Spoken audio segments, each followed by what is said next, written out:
Hi, this is Miss Laidlaw, also known as the Beatmaking Housewife, and today I'm going to show you how to use the vocoder in Reason 4. First of all, what you would need to do is load up a mixer and then load up N19 or anything that's going to be using your sample. So I'm going to load up an N19 and I'm going to initialize this patch. Once I've initialized the patch, I'm also going to browse samples and I'm going to get whatever sample that or whatever a cappella that you're going to be using, and you put it inside the NN19 sampler, and you basically press any key on your keyboard and it should load up straight away. This is called a modulator on the vocoder. Okay, you have to remember that.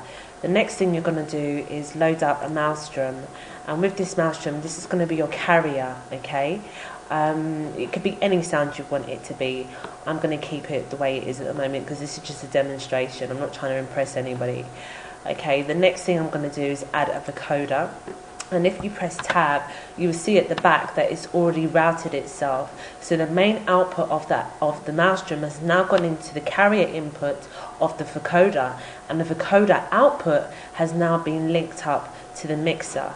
And what you would need to do is where your sample is, which is in here, you need to disconnect this out of the mixer and connect the left channel into the modulator input here. And that's all you have to do on that side.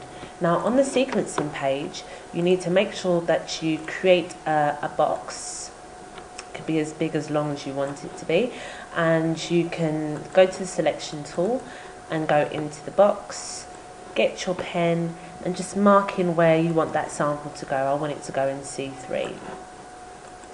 Okay, and that's all done. Now what you need to do now is click onto the mouse drum, and let's go back to where this is.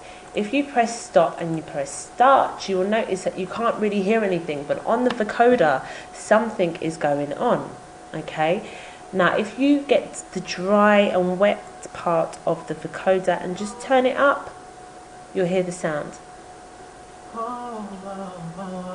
Okay, and the way that you're able to control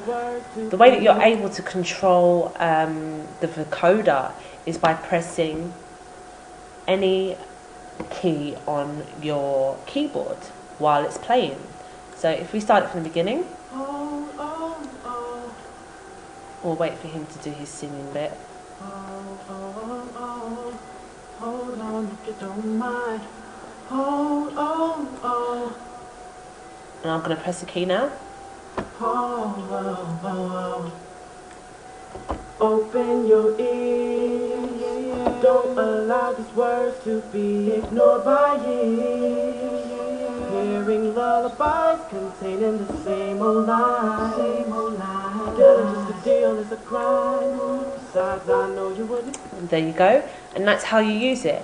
And basically the way that you would record that is you'll just click on the mouse drum and you'll just press record, and whenever you want that pitch to change, you want the vocoder to kick in, is when you press the keys and it should automatically do it for you. Okay, and that is how you use the vocoder.